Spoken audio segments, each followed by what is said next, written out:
Turėjau nesėkmę prieš 4 mėnesius. Pralaimėjau užsienyje. Dabar stengsiuosi taisyti savo klaidas, pasirodyti geriau.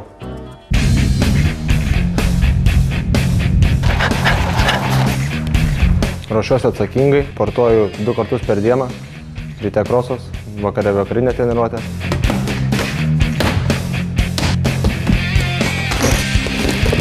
Ruošiu keletą siurprizų, nematytų smūgių.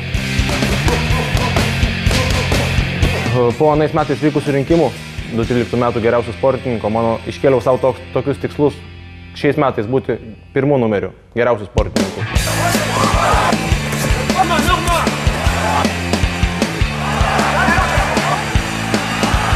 Savo fanams norėčiau palinkėti atvykti, palaikyti visus Lietuvos kovotojus, o taip pat ir mane.